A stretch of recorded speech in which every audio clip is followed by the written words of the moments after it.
Vous écoutez Radio Fréquence Méditerranée. Il est 19h.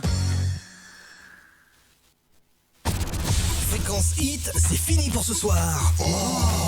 Mais rassurez-vous, on revient très vite sur Radio Fréquence Méditerranée. Au revoir. Bye bye. Arrivederci. Sayonara. Oh yeah!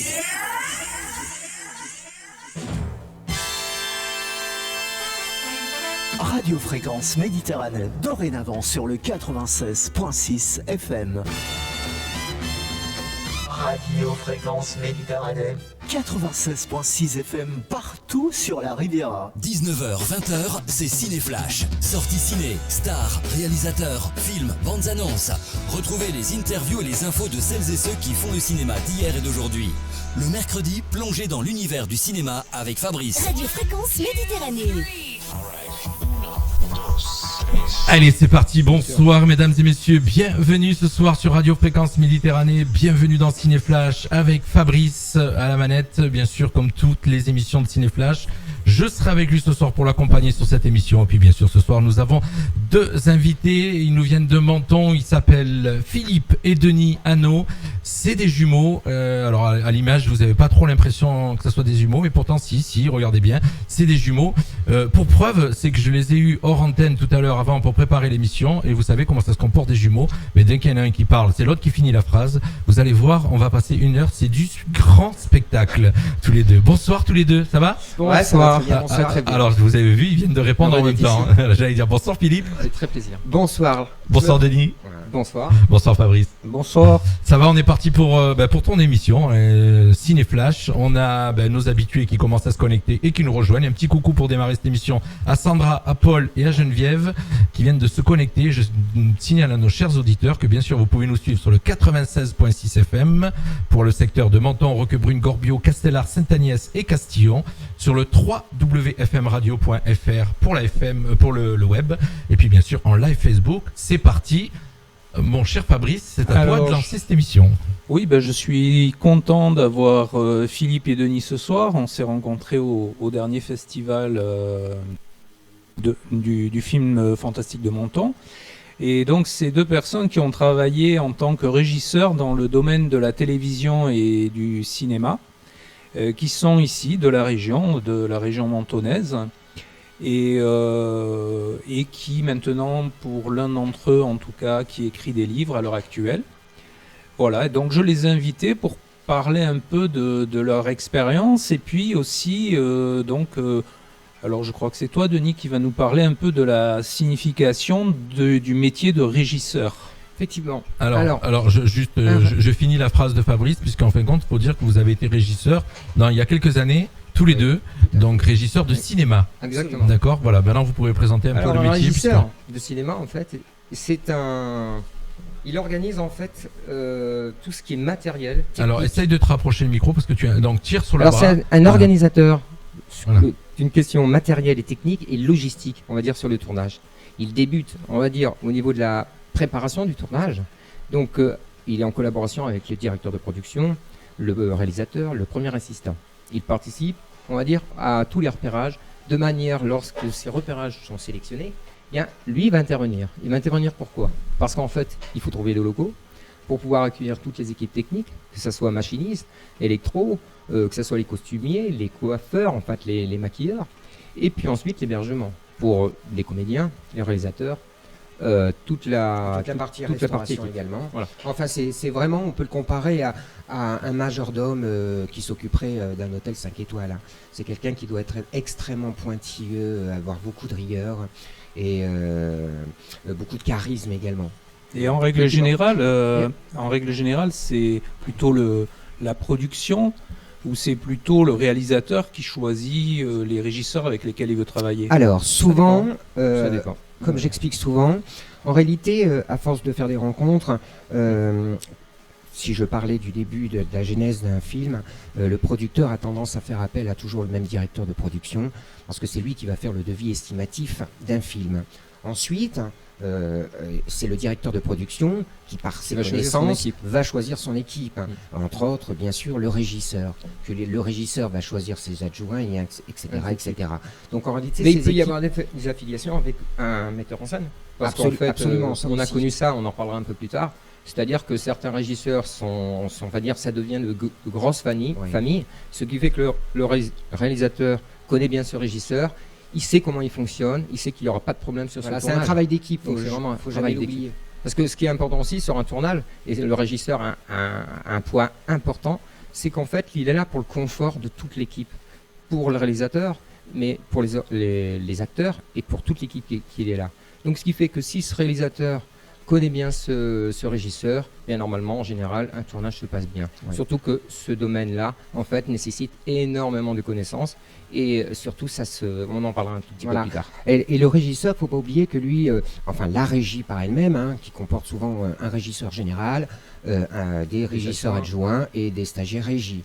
Et cette équipe, elle travaille à l'intérieur même du film, du tournage, mais elle travaille surtout, et c'est presque les seuls à travailler comme ça, avec l'extérieur d'un tournage. Il est le lien, le lien entre l'extérieur d'un tournage et l'intérieur d'un tournage. C'est lui qui, par exemple, s'il y a une scène où on n'a pas besoin de voir de câbles, qui va faire intervenir des prestataires extérieurs pour pouvoir les faire enlever. EDF, voilà. autre chose. Alors que les autres corps de métier sur un tournage, directeur de photo, chef op, etc., travaillent dans le tournage et restent, on va dire, à leur place. Ils restent sur le tournage. Il est vraiment on va dire, un lien entre le domaine public et le film. Absolument. D'accord. Voilà. indispensable. Bien compris. Vous avez tourné sur un film, vous m'avez dit, dans les années 90, c'est ça? Absolument. C'était Alors, ça c'est parti d'une... Vous avez travaillé pas tourner. Sur plusieurs. Je vais juste expliquer comment c'est arrivé. C'est tout simplement parce que nous avions fait l'école ESRA, l'école supérieure de réalisation audiovisuelle à Nice. Et à partir de là, on a appris énormément de choses. Si Fabrice il souhaite qu'on en parle un peu tout à l'heure, il n'y a aucun problème.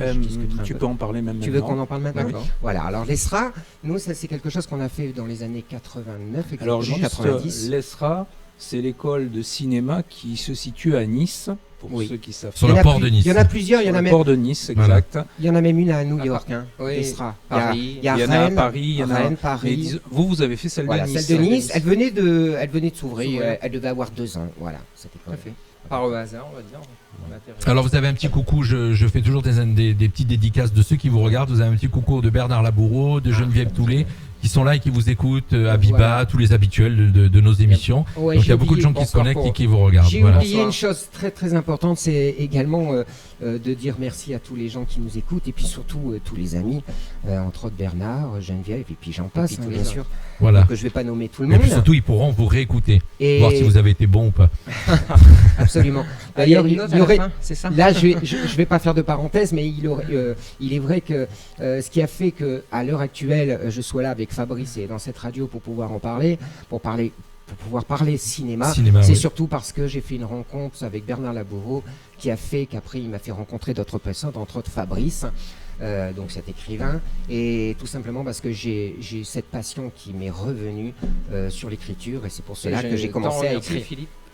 Comment? Je te remercie. Voilà. C'est vrai que c'était Et ça loin. a permis également que je puisse raccrocher au domaine artistique, puisque c'est quand même ma passion depuis toujours, mais également j'ai emporté mon frère jumeau à nouveau. C'est-à-dire c'était très Alors bien, Fabrice, tu les as fait. Je suis passé à autre chose. Tu as reçu ces 2 personnes ce soir, c'est toi qui les as choisis, et c'est vrai que j'ai pu les recevoir juste un petit peu avant que tu arrives. J'ai vu que c'était des vrais artistes.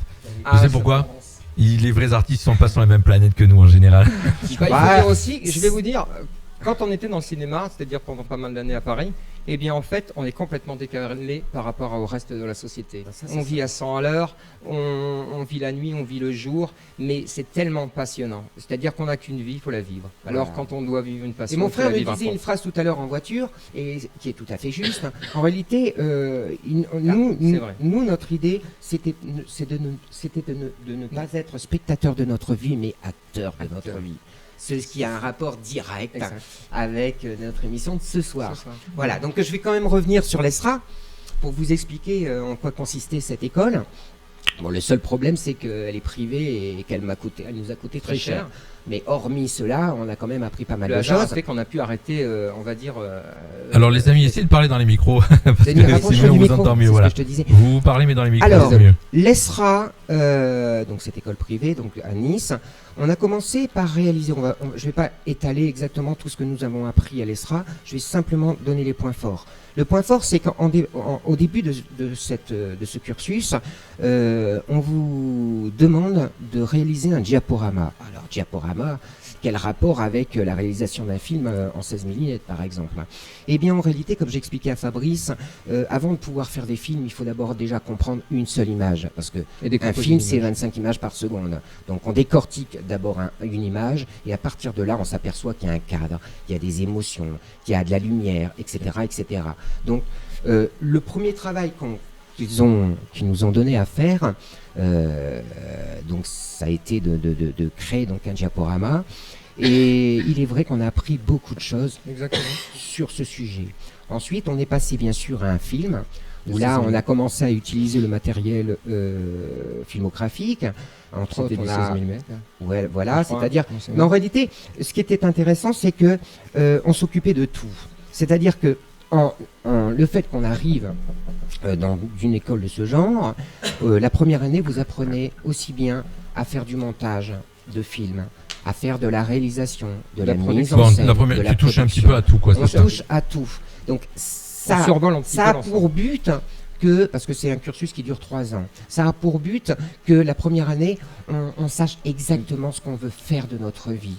Et les 2 autres années sont là pour perfectionner la voie qu'on a décidé de prendre, que ce soit le son, la mise en scène. Et vous avez décidé de ne pas faire comme les autres. Alors, je vous coupe, excusez-moi, parce que je rythme un petit peu l'émission, après pour arriver à Fabrice. Donc vous avez décidé de ne pas faire comme les autres, c'est-à-dire de faire la première année, de regarder tout ce qui se passait, vous avez touché un petit peu à tout, et puis vous êtes parti, vous avez dit, ben nous on va monter à Paris. Non, ça s'est pas passé comme ça. C'est pas ça? Non, c'était pas pareil tout de suite, mais c'était pas pareil tout de suite, mais enfin, de toute façon, ça allait suivre son chemin. Ça a commencé qu'au bout d'1 an et demi d'école, un de nos amis en Auvergne nous a appelé et nous a informé qu'il y avait un tournage qui se faisait. C'était Le Chasseur de la Nuit de Jacques Renard avec la production Ciné TV. C'est une production tenue par Fabienne Servan-Schreiber. Excuse-moi, Philippe, mais juste, excusez-moi. Vas-y, non, mais t'es là on pour ça. va faire juste, parce que là, on passe, non, c'est pas ça, on va en parler, mais après, on va faire un petit entracte d'actualité. Et, parce que ça, pour moi, c'est une deuxième étape. Donc, d'accord. On va parler de votre deuxième étape après. Alors, juste avant de redonner la parole à Fabrice, je rappelle à nos auditeurs et tous ceux qui nous rejoignent ce soir et qui nous écoutent, Sandra qui nous met des petits, voilà, elle nous met par exemple que, tout à l'heure j'ai fait une remarque sur les artistes, elle marque mais non, on n'est pas connectés au même moment. Voilà, donc elle commente, tu vois, en fin de compte, les gens commentent ce qu'on est en train de cette émission, et pensez ceux qui veulent intervenir sur l'émission de ce soir, Fabrice le permet, puisque c'est son émission, vous voulez intervenir, vous appelez donc au 0983 905 755. Je vais mettre le numéro de téléphone sur Facebook, ou bien sûr vous envoyez des petits messages Facebook et je les lirai au fur et à mesure.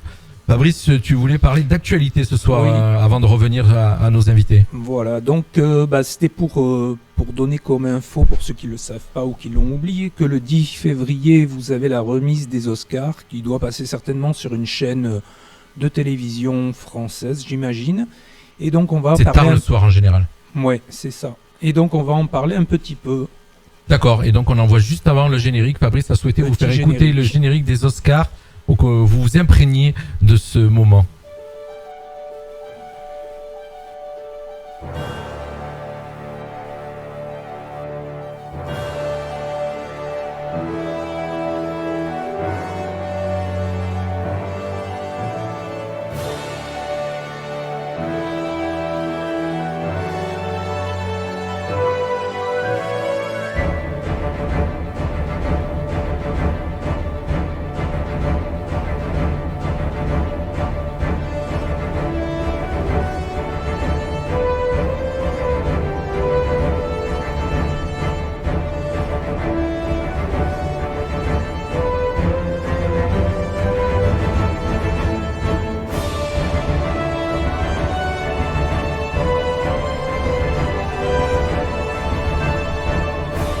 va se passer le 10 février à Los Angeles. C'est les Oscars, donc comme le disait Fabrice, qui vont être retransmis sur une chaîne française. On sait pas encore laquelle. En tout cas, je sais déjà que c'est retransmis sur Canal+, ça c'est sûr. Après, je sais pas si les autres chaînes le retransmettent. Canal+, c'est sûr, c'est retransmis. Voilà, ça sera le 10 février à Los Angeles. Fabrice, alors, tu reprends la main. Petit quiz pour nos invités. C'est pas, comme ça, c'est pas un pendant ce temps, quiz le mien. piège, hein, mais pas pour Jean-Luc parce qu'il a les réponses sous les yeux. Donc, Aïe. Vas-y, c'est est-ce vrai. que vous savez depuis quand, à peu près, enfin si vous avez une année, Ouais. les Oscars ont été remis pour la première fois? Ah ben, une trentaine d'années. C'est pas une question piège, ça. Hein. C'est ça. Non, je sais pas Toi, pouvoir tu dis une répondre. trentaine Ouais, d'années Une trentaine d'années, je pense. Ouais, à peu près. Peut-être plus. Hein. Comme ça, ou moi je dirais Ouais, plutôt 40, ouais. 45. Un petit peu plus, depuis Ouais. 1929. Ah oui, Ouais, en ouais. effet. Hein, Ça fait un peu presque plus 100 vieux. ans qu'ils remettent, Très bien. ces Oscars. Et il y a eu 3 films durant la remise des Oscars, durant l'histoire du cinéma, qui ont reçu, donc c'est les records, qui ont reçu 11 Oscars. Il n'y en a eu que 3 depuis que le cinéma existe. Vous avez une idée d'un film qui aurait pu avoir 11 Oscars? Ah là, c'est encore une question auquel Oui, je vais parce pas qu'on- pouvoir Allez, répondre. On a vraiment je- zappé, on Je va n'ai je- pas je- tellement suivi je vous sur donne- les Oscars. Si on est des. Je on vous donne était un des indice. Ouais, allez-y. Un film avec un bateau qui coule. Ah, le Titanic. Ah bah, Bravo, Ouais, ça ouais, c'en ouais. est un. Vas-y, Heureusement, le Fabrice, cerveau tu donnes. fonctionne Bien encore. Et Fabrice Alors, va vous donner les autres. Le deuxième, Ça c'est sera un mieux. film avec Charlton Heston qui date de 1960. Talon aiguille. Ah, talon aiguille de Charlton Heston. 1960. Hein, 1960. J'aurais dû. Non. Ah, 1960. Alors, là, c'était Ben Hur. Ah, Béni. Ah, bien sûr. Et ensuite, plus récemment, Le Seigneur des Anneaux qui a reçu 11 Statuettes. Oscars. En 2004. Exactement. Exact. Les amis, bravo. Alors, voilà, vous pouvez vous apercevoir, vous pouvez vous apercevoir sur qu'en fait, trois. quand vous pouvez être régisseur. Absolument. Mais je réalisateur. je tiendrai. Pas Attends. besoin de savoir. Oh, pardon. J'aimerais J'aimerais commencer rajouter que beaucoup de gens qui travaillent dans le cinéma ne sont pas forcément cinéphiles. Non, mais Cinéphile ou au courant des Voilà. actualités. Et je donnais un D'ailleurs, exemple si- tout à on en l'heure parlera peut-être tout en à parlant de Rossellini. Il y avait l'histoire de Ingrid Bergman, puisque c'est ma femme qui le lit en ce moment, et c'est elle qui me l'a raconté hier. Elle me disait tout simplement que quand elle a souhaité rencontrer Rossellini, il s'est demandé de qui il voulait parler, puisqu'étant donné que il ne connaissait rien sur le cinéma. Non, non. Voilà. Parce qu'en fait, il Donc, n'est pas cinéphile. Comme quoi, des grands metteurs en scène, ne sont pas forcément Ah, bah plus oui. cinéphiles. Mais peuvent le devenir au fil du temps. Oui. Oui. Voilà. Et donc, pour ceux qui le savent pas, parce que moi je savais pas vraiment, le trophée de l'Oscar, en fait, qu'est-ce que ça représente? Ça représente un chevalier sur un socle, debout sur une bobine de film et tenant une épée dans ses mains gantées. Voilà. Et ça, j'avais jamais vraiment fait attention. C'est marrant qu'en fin de compte, c'est vrai que tu les vois depuis des années, Oui. mais tu détailles pas en fin de compte. Tu vois cette Mhm. statuette, mais tu vois, tu es en train de me dire que c'était debout sur une bobine, j'ai jamais vu. Non, moi non plus. Le chevalier avec l'épée, oui, j'avais fait attention, mais sur une bobine de film, j'avais pas vu. Moi, je la découvre avec toi. Donc cette année, bon, on va pas citer tous les films, tous les acteurs qui sont nominés parce qu'il y en a beaucoup. Le meilleur acteur, par exemple, Le meilleur Vas-y. acteur. qui est nominé? Alors on a Antonio Banderas, Leonardo DiCaprio. Alors Antonio Banderas pour le film Pain and Glory, c'est ça? Ouais, c'est ça. Après il y a Adam Driver. Alors pour ceux qui connaissent pas, parce que le nom ça peut-être les. Adam Driver, c'est celui qui jouait le méchant dans Star Wars, mais là c'est pour un autre film qui s'appelle Histoire de mariage. Et puis après il y a ça c'est mon favori à moi. J'allais te dire, je crois que c'est le favori. Ouais. Joaquin Phoenix pour Joker, qui pour moi À mon avis, c'est lui qui va est sortir. énorme. Et puis Jonathan Pryce pour Les Deux Papes. Voilà, ça c'est notre petit avis à tous les deux, mais c'est vrai que quand on suit les médias et qu'on suit on est un petit peu cinéphile et qu'on regarde, on s'aperçoit que c'est lui qui est, pour les bookmakers, c'est lui qui est devant. Ouais, pour moi aussi, Voilà. parce que j'ai vu pratiquement tous les films là, et puis lui là, il sort un jeu énorme. Quoi. Alors, nominé pour la meilleure actrice féminine, Fabrice. Oui, alors juste, Vas-y. c'est marrant parce que il y a l'Oscar donc du meilleur second rôle masculin. Et tout à l'heure, je regardais. Alors, je vais vous dire ça parce que ça vaut le coup. Pratiquement, le meilleur acteur masculin, il est. Est-ce que tu l'as mis dans tes fiches? Apparemment, non. Oui, si, Si il est là. Alors, on a en meilleur second rôle, hein, donc c'est ça qui est assez surprenant. On a Tom Hanks, donc bon voilà, Anthony Hopkins, Al Pacino, Joe Pesci et Brad Pitt. Et ça, c'est le meilleur Oscar des seconds rôles. Oui, on est plus habitué au premier rôle. Là. Voilà. Ouais, et c'est du lourd, hein. C'est du lourd. Hein. C'est du lourd. C'est du lourd. On dit, hein. Alors c'est marrant parce que sur l'affiche, je fais une petite remarque. Pour ça que je trouvais pas. Fabrice m'a marqué meilleure actrice de soutien. Ça veut dire meilleur second rôle. C'est pour ça que je trouvais pas. Alors le meilleure actrice, tu as demandé Jean-Luc. Oui, tout à l'heure, qui est nominée pour meilleure actrice féminine. Alors il y a Cynthia Erivo, Scarlett Johansson, ça c'est la veuve noire dans les Avengers. Donc elle est nominée pour le film Histoire de mariage. Voilà, qui joue le rôle de la femme d'ailleurs de Adam Driver qui joue dans Star Wars. D'accord. Ensuite il y a Saoirse Ronan, Charlize. Non, je donne le nom des films pour les gens pour que ça les étonne. Donc tu venais de dire Saoirse Ronan qui joue dans le film Petite Femme. Charlize Theron dans le film Bombshell et Renée Zellweger dans le film Judy. Donc ça c'est les nominés pour donc aux Oscars de cette année 2020 pour le rôle meilleure actrice. Voilà. Peut-être on cite les meilleurs films. Allez, vas-y, on va citer les meilleurs films. Alors les meilleurs films, on a donc Marriage Story. Alors Marriage Story, c'est donc là où il y a Scarlett Johansson, Histoire de mariage, et Adam Driver. En général, on retrouve un peu les meilleurs acteurs, meilleures actrices, meilleurs scénarios. C'est les films qui ressortent dans les nominés. C'est ça. Ensuite, il y a Ford contre Ferrari. Ça, peut-être tu en as entendu parler par rapport à ton métier. Non. Il y a The Irishman avec donc Al Pacino, Robert De Niro, Joe Pesci. Il y a Jojo Rabbit. Il y a Joker, bien sûr. Il y a Little Woman. Donc, Marriage Story, je l'ai annoncé. Il était une fois Hollywood avec DiCaprio et Brad Pitt, que j'ai eu la chance d'aller voir à Cannes en avant-première. On a croisé avec Monsieur le maire de Castillon. On a croisé, on les a croisés là-bas sur place. Ils étaient là avec Tarantino. C'était marrant, c'était sympathique.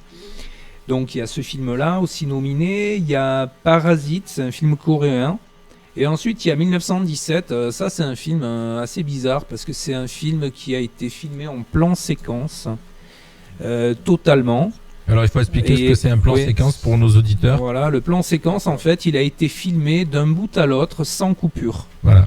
On a pu voir c'est passé dans pas mal d'émissions, donc comment ça s'est tourné. C'est avec plusieurs caméras. Alors sachez que il n'y avait pas qu'une caméra. Très complexe. Il y avait plusieurs caméras, mais en fin de compte, ça, le moment où on a donné le top départ jusqu'au au clap de fin, ça s'est tourné sur 10 ou 15 minutes non-stop avec tous les acteurs qui bougeaient, tout s'est passé en même temps. Surtout qu'on sait que, puisque vous avez été régisseur, Fabrice, qui est un spécialiste du cinéma, que par exemple, des fois certaines scènes ne durent que 5-10 secondes. On coupe, on refait notre... puisque les caméras sont dans plusieurs angles, donc il faut pouvoir couper, reprendre. Voilà. C'est justement le but de faire... On donne des détails à ceux qui nous écoutent, parce qu'ils ne sont pas tous spécialistes du cinéma. En réalité, une histoire filmée, elle a besoin de mouvement. Et c'est pour ça aussi qu'on fait des changements de cadrage, des changements de cadrage. Vous l'avez vécu, pour ça, donc, de ce qu'on est en train de parler. C'est pour ça que vous intervenez avec nous. Et ceci dit, qu'est-ce que vous pensez tous les deux des prix qui sont remis en règle générale, des prix qui sont remis pour des films ou des festivals qui remettent aussi des prix d'ailleurs. Ouais. En règle générale, vous avez un avis là-dessus? Oui, absolument. Je trouve que c'est honorifique parce que ça demande tellement de travail de réaliser un film. Il ne faut pas oublier qu'un film, des fois, il est pensé 10 ans avant et réalisé 10 ans après. Donc, bien évidemment, ça demande tellement de travail que il est normal qu'il y ait des récompenses. Voilà. Et dans d'autres métiers, ils le font de toute façon. Mais là, plus particulièrement, certainement parce que je suis passionné par le cinéma, je trouve que c'est très important. Si je recevais un prix, ça serait excellent.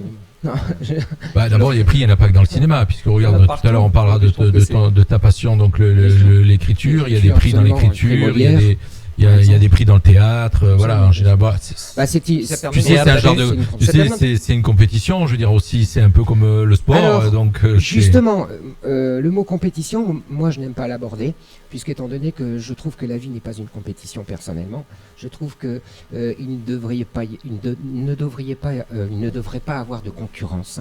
En réalité, chacun a sa manière de penser, chacun a sa manière de voir, et le fait qu'on travaille ensemble, au moins, je veux dire, peu à peu, eh bien, on ouvre l'esprit sur autre chose. C'est ça le but.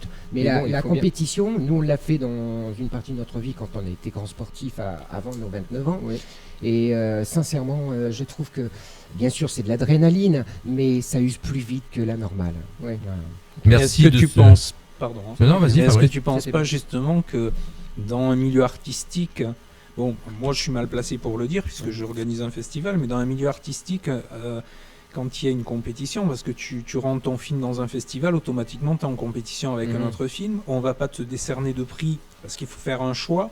Est-ce que dans la tête des techniciens, des réalisateurs et des acteurs encore plus, surtout à mon avis des acteurs, il n'y a pas à ce moment-là un esprit de compétition qui se met en place, quoi. Alors peut-être dans leur esprit, oui, ça dépend pour qui.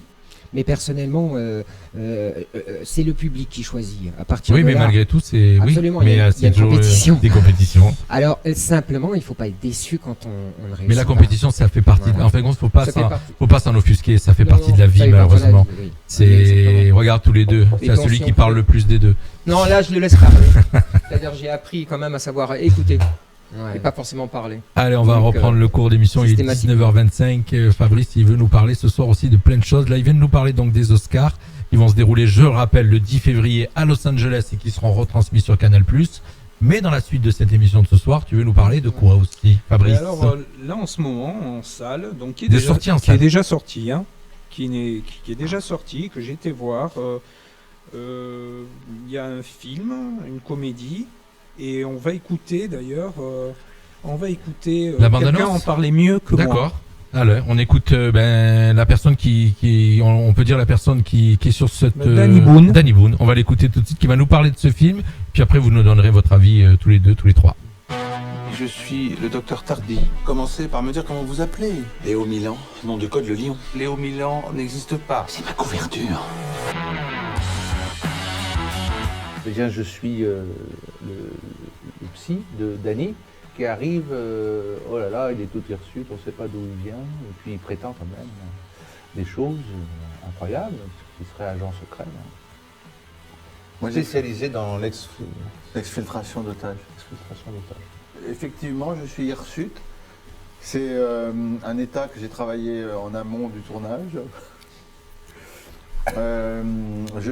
Non, c'est intéressant de jouer un agent secret, un espion, quoi. Parce que n'importe qui peut se dire espion.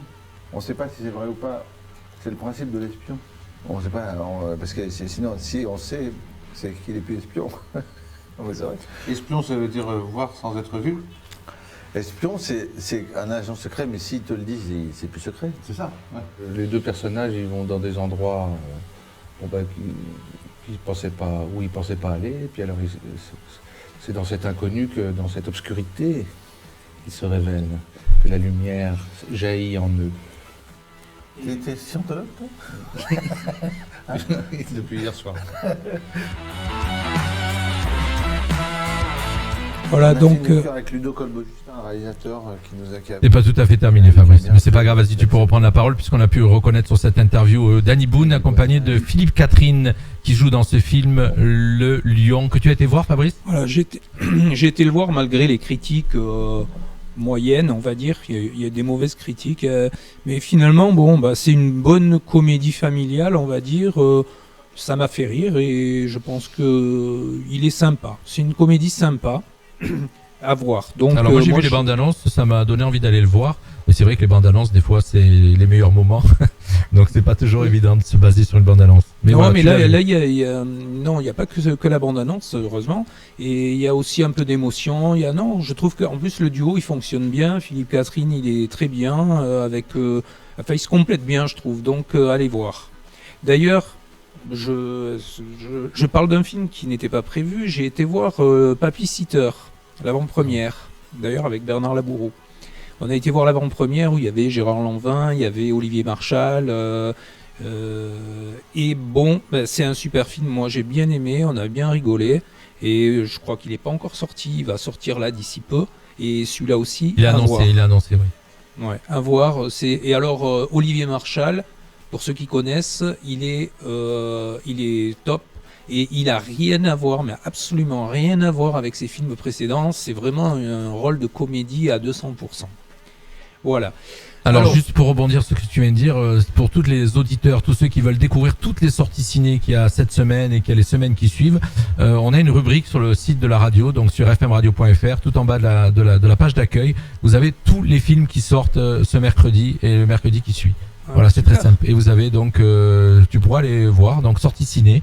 C'est sur le site de la radio et donc là voilà vous avez tout ce qui sort cette semaine dont le voyage du Docteur Dolittle, du Cobu 3 et puis plein de films et tu en as d'autres à nous présenter. Vas-y. Oui, alors on va revenir peut-être sur Philippe et Denis et ensuite on repartira sur l'actualité. Donc votre deuxième partie, on va dire, là on a parlé un peu du début, on a parlé un peu donc après l'ESRA, après les rencontres, vous avez décidé donc de partir au bout d'un an et demi, de partir à Paris. Voilà, c'est-à-dire qu'au bout d'un an et demi, on a eu la chance qu'un copain nous a appelé qui travaillait sur un tournage qui se passait. Alors je vous coupe toujours, mais j'explique aux auditeurs parce que on est en train de parler tous les quatre autour de la table, mais il y a des gens qui nous rejoignent, donc de temps en temps je fais des petits rappels pourquoi vous êtes là, et en fait compte vous êtes là ce soir pour partager. Vous avez été régisseur dans le cinéma. On est dans Ciné Flash avec Fabrice. On vient de faire la première partie où vous nous avez raconté un peu le métier de régisseur. Fabrice nous présente aussi les sorties films de cette semaine. Et donc là, vous nous parlez en deuxième partie donc de vous. Vous continuez à nous parler de vous tous les deux, Philippe et Denis Hanot, avec nous ce soir. Voilà, c'est pour les gens qui viennent de nous rejoindre. Absolument, c'est peut-être un peu prétentieux de parler de soi-même, mais ceci dit, on est là surtout pour parler. On est là surtout pour parler du métier qu'on a fait en grande partie des rencontres dans le cinéma, c'est-à-dire le métier de régisseur de cinéma. Alors, c'est parti tout simplement que au bout d'un an et demi d'école, donc je le répète, un ami nous a appelé et nous a demandé si on voulait pas travailler comme stagiaire régisseur sur le film Le Chasseur de la Nuit de Jacques Renard, production Ciné TV. On a dit OK. Donc on a quitté l'école pour 3 mois et on est parti sur ce tournage en Auvergne.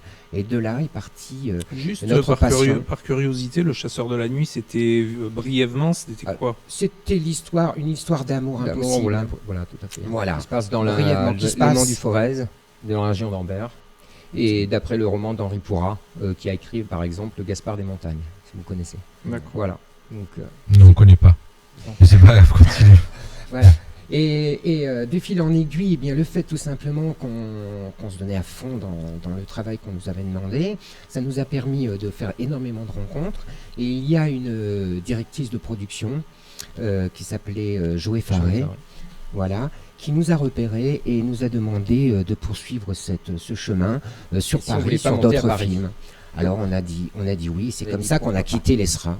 Tout simplement. Et on est monté sur Paris, voir ce qui se passait. Et toujours ensemble, tous les deux, toujours ensemble. Vous n'êtes pas quittés. Une grande partie de notre vie, de toute façon, on l'a vécu ensemble. D'accord, c'est à l'époque où vous aviez pas de compagne à l'époque, c'est ça? Non, exactement. Voilà, je dis ça parce que former un couple. C'est plus facile. Chez les jumeaux, les jumeaux c'est particulier, c'est déjà très particulier. Ça serait un autre sujet. Cette gémilité. Vous déclenchez beaucoup de commentaires ce soir. Bernard Laboureau et Sandra Delrieux. Sandra Delrieux, c'est une professeure, elle a une école de danse et qu'elle nous suit régulièrement et elle met beaucoup de commentaires sur ce que vous dites, sur ce que vous êtes et sur la passion, sur l'émotion. Et Bernard Laboureau qui nous suit attentivement ce soir. Voilà, on leur fait un petit coucou. Merci à eux. Et il y a même des gens qui nous regardent, on vient de me mettre un petit message qu'on nous regardait sur une télé de 130 cm. Donc juste pour dire, j'espère que comme vous m'avez moins gros, comme vous nous avez en gros plan, voilà, si vous voyez les défauts. Parce qu'au départ j'ai demandé si c'était plan large, gros plan. Ou alors je vous assure que moi je suis vraiment encore plus gros plan que vous, donc là on doit vraiment voir les défauts. Ok. Allez, on continue. Alors on va vous parler tout simplement un peu de la régie, si Denis a envie de discuter un petit peu. On en a déjà parlé. Oui, mais comment elle fonctionne? C'est-à-dire simplement une journée de tournage, comment ça fonctionne quand on est régisseur de cinéma. La chronologie, elle est simple. Tu veux en parler? Alors dans le micro, s'il te plaît, Denis. Non, Philippe, tu veux peut-être parler? Oui, mais je vais en parler, il n'y a pas de problème. De la fiche de service, c'est-à-dire? Oui, c'est ça. C'est ça? Bah vas-y. Bon, ben alors voilà. Alors, chaque soir, il y a le directeur de production qui nous remettait ça s'appelle une feuille de service et sur laquelle étaient indiquées énormément d'informations, entre autres les séquences qui allaient être tournées, celles qui n'avaient pas été tournées et qui allaient être retournées le lendemain, tous les détails importants, entre autres qui allait prendre qui, c'est-à-dire qu'en réalité la régie s'occupe également de transporter les comédiens et du personnel de production également. Mais vous n'êtes pas dans une équipe, vous n'êtes pas que tous les deux. Non, on est très nombreux. Ah d'accord. Bien sûr, on est très très nombreux. En régie, ça dépend en fait du style de tournage, et la grandeur de la production. Ouais, ça dépend du budget. On peut surtout. Il y a au moins de toute façon un régisseur avec un adjoint en général. Et après, il peut y avoir 6 stagiaires. 6 stagiaires. Tout dépend en fait, on va dire, de l'ampleur du film à tourner. D'accord. Voilà. Alors il y en a certains qui vont être et du nombre de comédiens à récupérer. Absolument. il y en a certains qu'on va leur demander d'aller chercher des comédiens avant de revenir sur le plateau de tournage. Vous l'avez fait ça? Personnellement, bien sûr. Alors, et d'ailleurs, il y aurait beaucoup d'années. C'était très enrichissant parce que, comme je l'écris dans mon livre, en réalité, les meilleures rencontres que j'ai pu faire, ça a été quand je véhiculais tous ces comédiens. Puisque on a eu la chance, enfin moi personnellement, de rencontrer Claire Nebou, Philippe Clé, Elisabeth Depardieu, enfin il y en a tellement, Benoît Magimel, etc. Et à chaque occasion, dans une voiture évidemment. Vous parlez, vous discutez. Et puis moi je suis un grand bavard de toute façon. À partir de là, ça va vite. Ça communie. Et alors, c'est là qu'ils nous dévoilaient leur vie et puis nous la nôtre et notre passion commune également pour le cinéma. Donc il y a énormément d'échanges. Alors. Pour tous ceux qui nous écoutent, c'est vrai que peut-être qu'on pourrait dire, tiens, stagiaire régie, c'est monsieur... C'est ingrat, c'est l'homme à tout faire, c'est un travail relativement ingrat. Hein, parce que d'abord, on travaille plus de 15 heures, c'est pas un travail de sinécure, hein, on travaille plus de 15 heures par jour. On est avant tout le monde, voilà. On est pendant le tournage et on est après tout le monde. On commence avant tout le monde et on finit après tout le monde. Petite question, est-ce que sur les gens que vous avez rencontrés des gens désagréables? Sans donner de nom, parce qu'on ne va pas balancer. Enfin, personnellement, non. Alors moi, je dirais des gens de caractère plutôt. Voilà. Pas des gens mauvais, des gens de caractère. Qui ont envie des passionnés. C'est des passionnés dans ce cinéma, c'est des passionnés qu'on rencontre. Donc, ce qui fait que forcément, on est sur la même longueur. Ils ont une grande gueule, ça c'est vrai. Bien sûr, ils se laissent pas faire. Non. Quand il y a quelque chose à dire, on le dit. Bon, ça m'est arrivé certaines situations un peu comiques, mais bon là, je peux pas en parler parce que je serais obligé de donner les noms. Mais ceci dit, c'est vrai que on passe outre. Mais c'est ça l'avantage du cinéma, c'est-à-dire que vous leur faire plaisir. Vous l'ouvrez, vous parlez, mais quelques heures après, ça y est, on passe à autre chose. On parle travail et hop, notre passion, c'est de finir le film. Bien sûr, un tournage, c'est une grande famille. Pour rejoindre un peu une question un peu parallèle à celle que Jean-Luc vient de poser, ça vous est arrivé une fois de devoir aller chercher quelqu'un et que vous ne trouviez pas ou qui avait plus ou moins... Ça m'est arrivé d'oublier Elisabeth Depardieu. Donc, ah oui. Bon, j'ai dû il est revenu sur le tournage et puis il était seul. Il n'a pas oublié quelqu'un en route. Mais c'était. Elle habitait Bougival à l'époque. Je ne sais pas si maintenant elle habite toujours par là-bas. C'était une femme, et elle y est toujours sans doute, adorable. C'est vrai que c'est pas pour les encenser, parce que dans ce milieu on encense facilement. Mais ceci dit, enfin nous, notre vie dans le cinéma a été passionnante et surtout les rencontres. Bien sûr. Très très diverses. Non calculées. Non, spontanées. Ce que nous sommes, je pense. Qu'on devrait vivre tous les jours au quotidien de toute façon. Bien sûr. Voilà. C'est la spontanéité et la franchise. Et c'est vrai que c'est étrange quand on quitte un tournage, parce que bon, forcément, c'est pour cette raison qu'il est important de garder ses repères en soi, parce que on est intermittent du spectacle, et être dans ce milieu, c'est-à-dire perdre le contrôle, on va dire, de sa vie, parce que on est voué complètement pour le tournage, pour la naissance de ce film, parce que c'est comme un bébé, hein. Donc, et on est tous sur le même bateau. Et d'ailleurs, quand on quitte ce tournage, il s'est construit il y a un immense, on a l'impression d'être un orphelin. Ouais. Et il faut reconstruire tout ça. Et bien sûr, on s'est forgé son caractère, et donc de plus en plus, on est aguerri. Mais par contre, on a rencontré des gens formidables, souvent, d'ailleurs, c'est assez rare.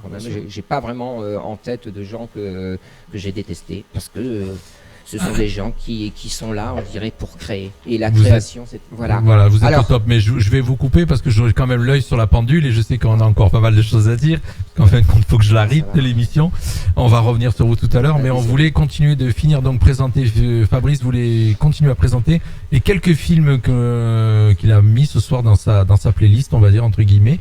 Vas-y Fabrice, tu voulais aussi nous parler le 19 février 2020, vous avez la sortie de L'Appel de la forêt.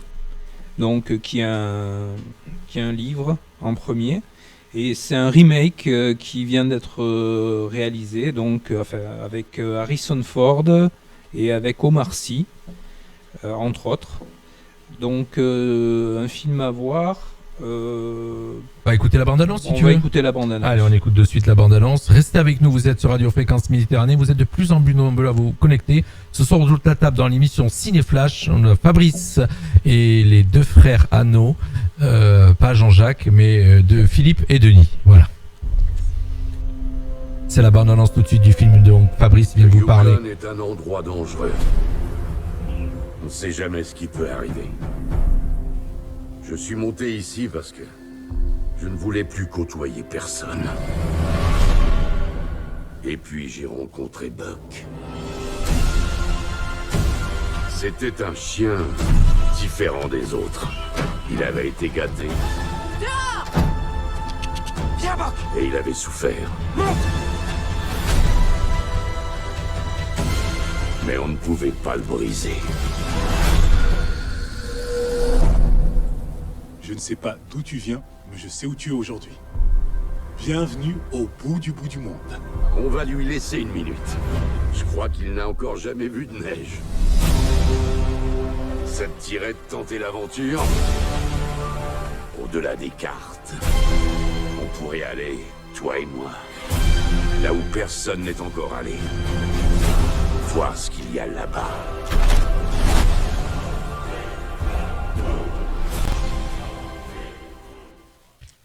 La bande-annonce, pardon Fabrice, la bande-annonce de L'Appel de la Forêt avec Omar Sy et Harrison Ford. Vas-y, tu peux reprendre.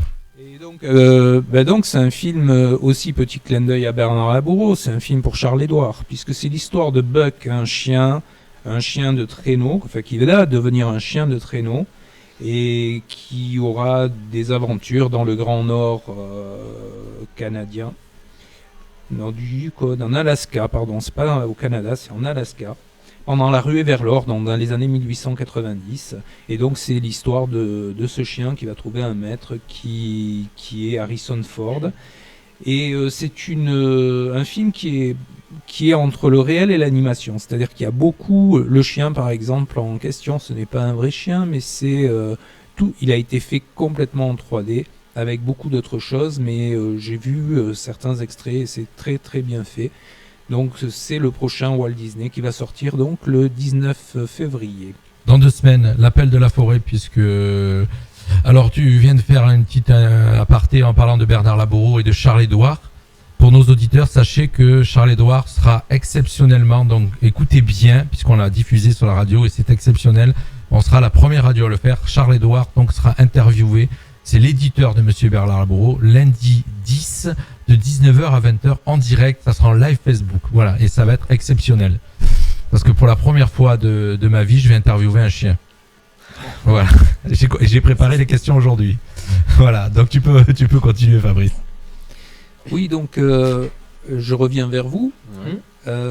J'ai été un peu regarder certains films que vous m'aviez dit où vous aviez travaillé dessus. Lucie Aubrac, par exemple. Voilà, la rivière. Ah non, Lucie Aubrac, je savais pas. Ouais, Lucie Aubrac, mais là on a fait de la déco. C'est-à-dire qu'en réalité, on a été assez polyvalent. Nous, on aime toucher à tout. C'est ça l'intérêt de commencer par stagiaire régie, parce qu'on ne reste pas forcément stagiaire régie. Il y a une évolution. Tout dépend de son feeling avec les autres. Quand on commence stagiaire régie, on ne devient pas forcément régisseur général. C'est-à-dire que c'est un peu comme le début de l'école. C'est-à-dire que vous faites la première année et on peut finir réalisateur.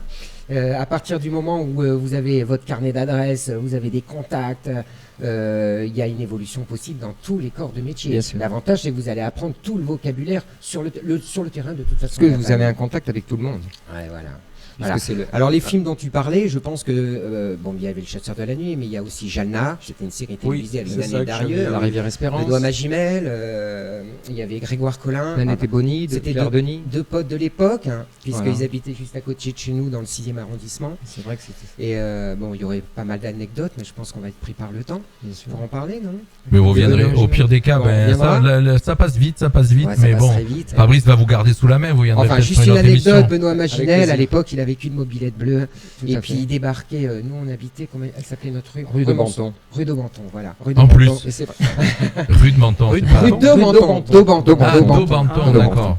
Voilà. Et à un moment donné, enfin très fréquemment, Sur Paris, comme en réalité notre appartement c'était notre siège, c'est là qu'on rêvait, Premier on se étage. faisait plaisir à boire quelques coupes et puis de temps en temps un petit pétard, mais bon, ça nous est passé depuis longtemps. On Heureusement, n'en parle ça, c'est pas. du passé. Bip. De toute façon, C'est du passé. Par contre, Et il arrive avec sa mobilette et puis son ami, hein, et puis il nous criait dans la rue, qui résonnait de partout. les jams. Les jams, Alors, j'arrive. vous êtes là. Allez hop, on sortait. C'était et puis, des rencontres, on parlait conviviales. cinéma toute la soirée et on imaginait les films qu'on allait faire ensemble. Bien sûr. Bon, après, ça ne s'est pas fait. Mais enfin, ceci dit, Mais c'est bien, c'est des super la vie histoires, était ça. un rêve. Hein. Voilà. Parce qu'en fait, quand on devient même stagiaire, il suffit d'être curieux, d'être Voilà, avenant, d'être de un- vouloir aller voir les gens, en fait. Voilà. Et quand on leur pose la question, est-ce que tu me suivrais pour pouvoir réaliser un film? Bien, Benoît Si vous Magimel, avez- tous ces gens-là, je dirais, on avait lié Si vous tellement avez le d'amitié. caractère, si vous avez vraiment la passion, mais les gens vous suivent.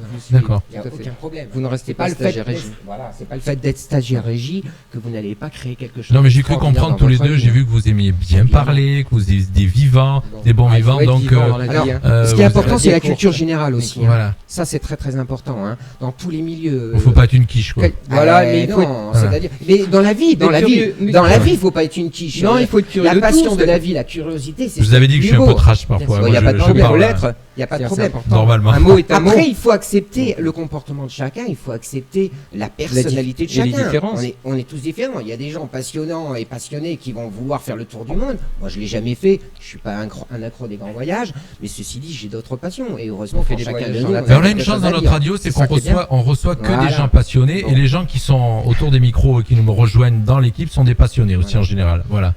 Alors, petit focus, Oui. ce mois-ci, d'un film. On en voit.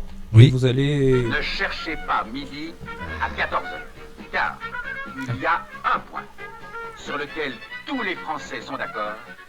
Il y a la bonne bouffe et la mauvaise bouffe. Il y a restaurant et restaurant. Je m'explique. Il y a du chemin et tricatelle. Si ce n'est pas clair dans votre esprit, je répète.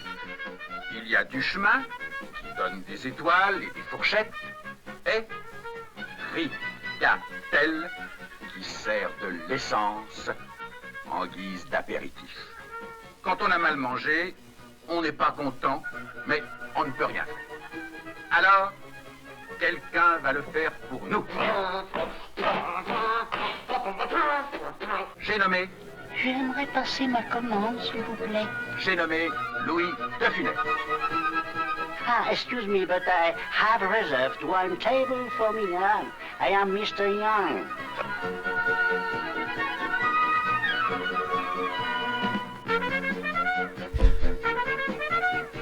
Et quelqu'un va l'aider. D'accord, au début ça va être dur, très dur même. J'ai nommé Coluche. Vin soi-disant du sud de la France, composé en fait d'un tiers de vin italien, d'un tiers de vin grec, et le reste de colorants et produits chimiques. Vin que M. Tricatel donne chaque jour en abondance à sa nombreuse clientèle. Attention, ça tâche. Mon fils, je crois que ce tricatel, je vais me le payer. Oui, ben mon stylo aussi. ça. Les comptes vont se régler. Pas dans le journal, pas à la télévision, pas au Parlement. Ici, au cinéma. Voilà, alors il y a plein d'auditeurs qui ont compris, hein, qui ont trouvé le film. Bravo Nathalie, c'est bien, oui, l'aile ou la cuisse. Donc c'était pas un jeu, hein, c'est juste une bande-annonce que Fabrice vous souhaitait nous présenter pour nous parler, faire un petit focus arrière sur ce film. Voilà, donc c'est un des grands films parmi plein d'autres de Louis de Funès, hein, et qui jouait pour la première fois avec un jeune comédien, Coluche. Je crois que c'est le film, si je me trompe pas, hein, donc tu me disais posé tout à l'heure si j'étais un cinéphile, pas un spécialiste du cinéma, mais qui avait fait le plus grand nombre d'entrées juste avant Intouchable. Il a été battu après par Intouchable et un autre film dernièrement, donc il a encore battu. Mais c'était le film qui avait fait le plus d'entrées. C'est pas celui-là. C'était La Grande Vadrouille. Ah, je confonds, exact. Ouais. La Grande Vadrouille et le j'avais Corillon. Louis de Funès oui, j'avais Louis de Funès dans la tête, exact. Tu vois, ben voilà. Donc je suis pas un cinéphile et Fabrice m'a recadré. comme il fallait. Voilà, c'est bon. Allez, on continue. Alors, en fait, pour parler de Coluche, par exemple, au départ, c'était pas Coluche qui était prévu, c'était Pierre Richard, qui avait déjà fait quelques succès. Et donc, ils étaient partis sur l'idée de Pierre Richard. Ils avaient été le voir, ils lui avaient demandé si donc ça l'intéressait de faire un film avec Louis de Funès, et il lui avait envoyé un premier script, donc lui avait dit oui. Et ensuite, le script a été modifié plusieurs fois, et son rôle, il s'est amenuisé, on va dire. Et donc, ça l'a moins intéressé. Ça l'a moins intéressé, on va dire. Donc, il a dit qu'il voulait pas faire jouer ce personnage-là comme ça, il voulait le jouer d'une autre manière, tout ça. Donc, il voulait plus tourner. Louis de Funès lui-même l'a appelé pour lui demander pourquoi. Ils n'ont pas réussi à le convaincre, et donc, c'est resté un peu en stand-by quelque temps. Il fallait trouver quelqu'un d'autre. Et puis, on a soumis donc Coluche, qui n'était pas trop connu à l'époque.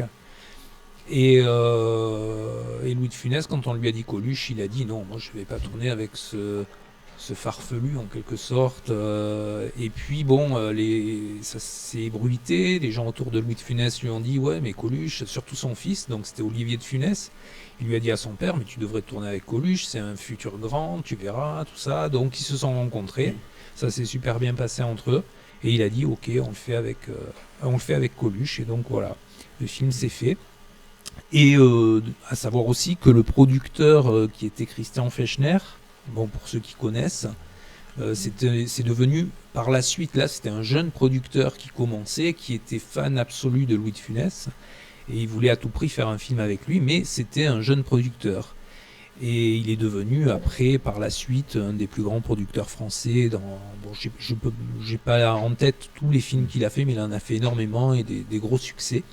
Et donc voilà, c'était aussi pour dire qu'un jeune producteur, il a toujours peut-être moyen d'arriver à avoir dans une de ses productions, en sachant bien jouer, un grand acteur qui pourrait dire oui pour un de ses films. Mais en parlant de Coluche, il n'a pas joué, je veux dire c'est un farfelu, mais je crois que c'est dans un autre film, il s'occupe d'une station-service, c'est Ciao Pantin. Oui, ça c'est après. C'est après, mais c'est un film qui lui a fait avoir un César, si je ne me trompe pas. Excellent, et pourtant c'est dramatique. Ou pas. Il sait faire les deux. Non, mais c'est un grand acteur, Coluche. Mais si tu veux, quand moi je dis ça, c'était à l'époque où il faisait encore des sketchs, il avait pratiquement pas tourné. Voilà, c'était pas. Et puis, Louis de Funès, je pense que on lui a mis Pierre Richard, qui était déjà une star. Et Pierre Richard ne part pas, lui, il voulait à côté de lui un Bourvil, Bourvil non, bien sûr, quelqu'un qui avait déjà un passé. Est-ce que vous avez remarqué, donc vous qui êtes dans le cinéma tous les trois, que souvent des grands acteurs, c'est souvent des comiques. C'est-à-dire, je prends un exemple, donc tu viens de dire Coluche qui était quand même un bon acteur. Depardieu, regarde, Depardieu est capable de faire tout type de personnage. C'est ce qui est le plus dur de toute façon, c'est faire rire. Omar Sy qui arrive de Canal+, le service après-vente des émissions.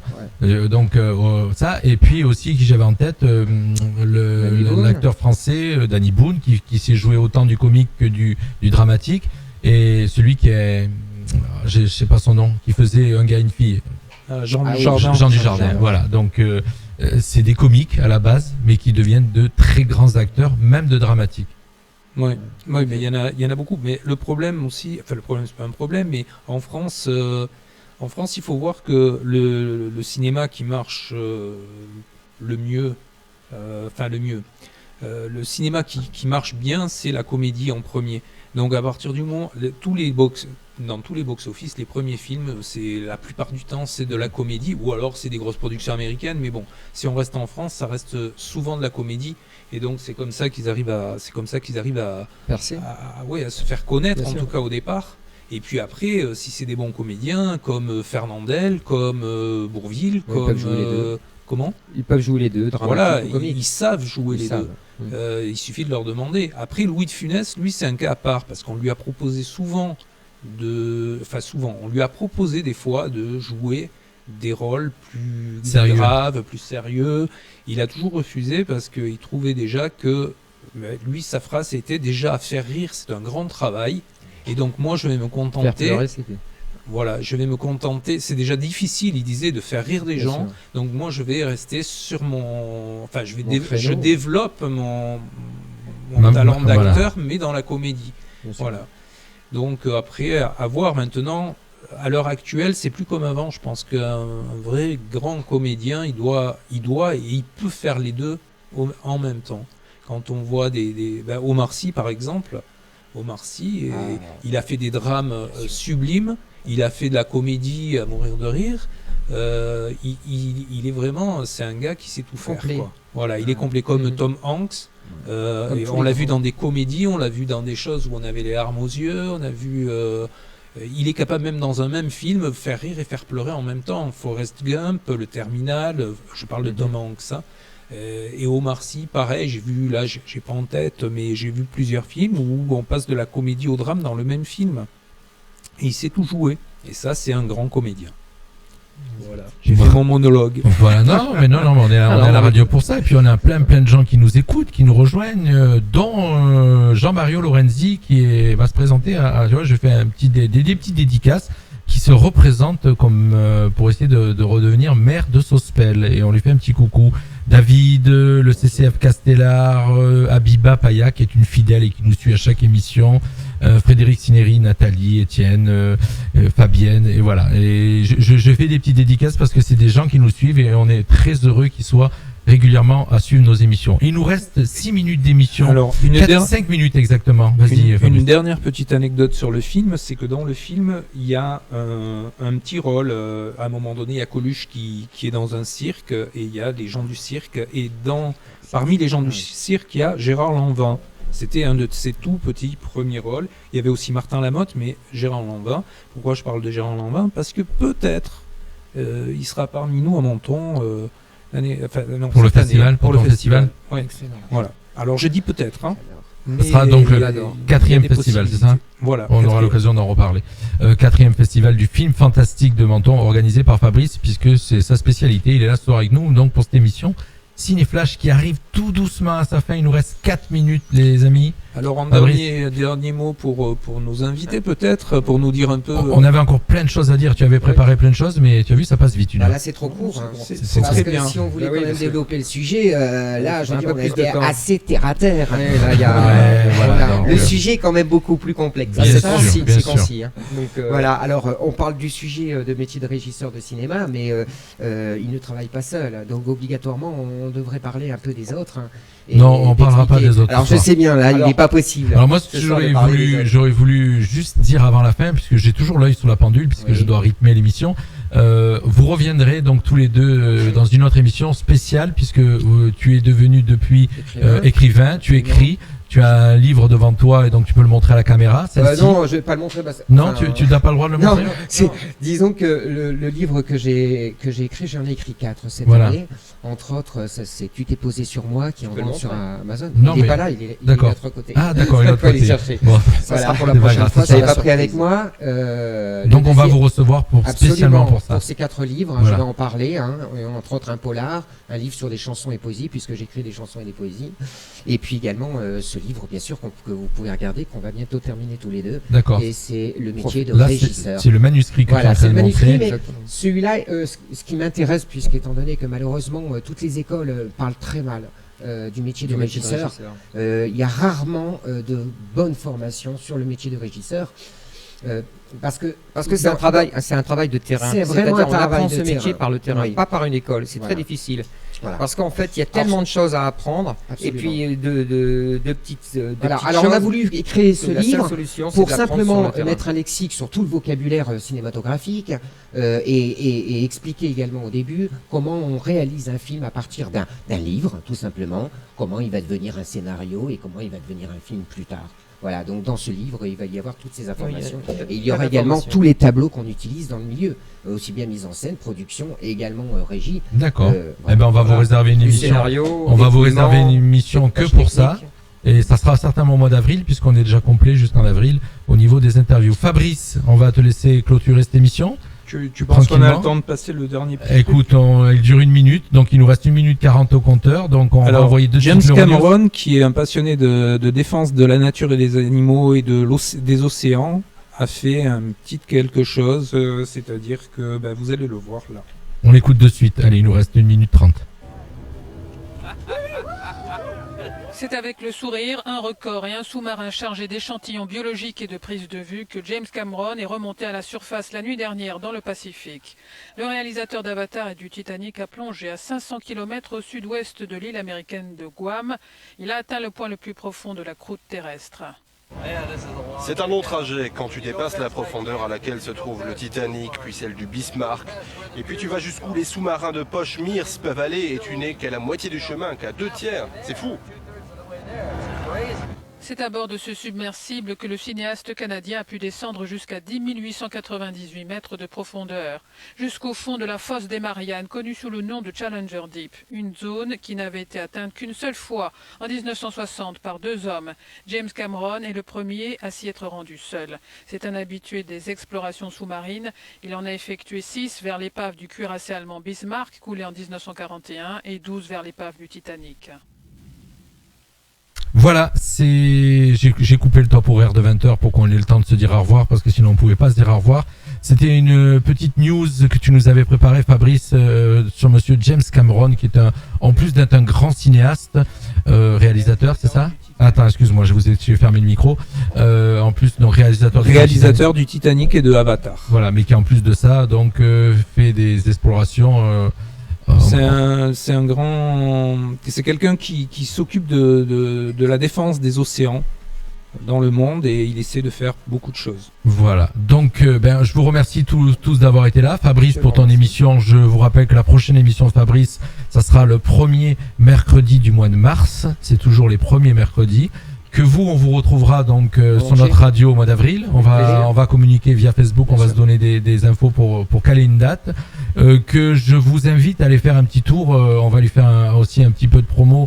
Voir ce week-end au Casino Barrière de Menton. Vous aurez donc le salon du mariage qui s'appelle le Mariage Enchanté, organisé par Jessica Ronia, qui n'est autre que la compagne de Fabrice. C'est pour ça qu'en même temps on lui fait un petit coucou, un petit clin d'œil. Donc si vous voulez savoir, vous avez envie de vous marier ou vous avez envie de découvrir d'autres choses qui vont tourner autour du mariage pour de la famille ou des amis, vous allez faire un petit tour au Casino Barrière de Menton. Ça va se passer sur 2 jours. Ça commence à 10h samedi, si je dis pas de bêtises. Tu peux confirmer, Fabrice? Oui, 10h. Ouais, Fabrice est endormi. Voilà. Fabrice, en fin de compte, l'émission, c'est 19h, 20h il coupe. Il s'est endormi. Je l'ai réveillé. Voilà, juste pour vous dire que vous avez ce salon du mariage, ça c'est ce week-end. Et qu'à partir du week-end prochain, donc, c'est la fête des citrons qui commence, la fête du citron qui commence à Menton. Merci d'avoir été là. Je vous rappelle que sur notre radio, vous pouvez continuer à écouter nos émissions. Qu'à 20h30, c'est Cessab qui vous propose une interview comme tous les mercredis soirs. Et puis voilà, je vous ai tout dit. On a demain soir à la radio l'association mentonnaise Se déplacer à vélo dans Menton, c'est demain soir. Et puis on a encore plein d'invités tout au long des 2 mois qui arrivent. Mais ça, je vais vous réserver. Je vous dirai tout ça la semaine prochaine. Et puis bien sûr, lundi de 19h à 20h, l'interview de Charles-Édouard. Il faudra être là, il faudra écouter. Hein. Vous serez peut-être là, vous, non? Oui, non, mais enfin, aucun problème. De toute façon, il va vous inviter. Si je ne suis pas présent à l'émission, je serai à l'écoute. Alors, on passe un petit message à Bernard Laboureau. Il voudrait bien venir boire l'apéro et assister à l'émission. Voilà. Merci Fabrice. Merci. Et merci à toi. Bonne soirée. Voilà. Et merci d'être venu. Voilà. Et puis donc, merci d'être venus tous les deux. Et je finirai sur ça. Merci d'être monté jusqu'à Castillon. Il faut 35 à 40 minutes pour rejoindre le village. Et c'est très compliqué pour venir jusqu'à chez nous en ce moment. Mais c'est tellement merveilleux Castillon, donc faut pas hésiter. Très beau village. Voilà. À découvrir. Merci à tous. Bye bye. Et pour nous, Fabrice, à dans un mois. À dans un mois. Allez, c'est parti. Merci. Fréquence Méditerranée, le meilleur de la musique 24 heures sur 24, 7 jours sur 7, sur nos applications smartphone ou sur internet.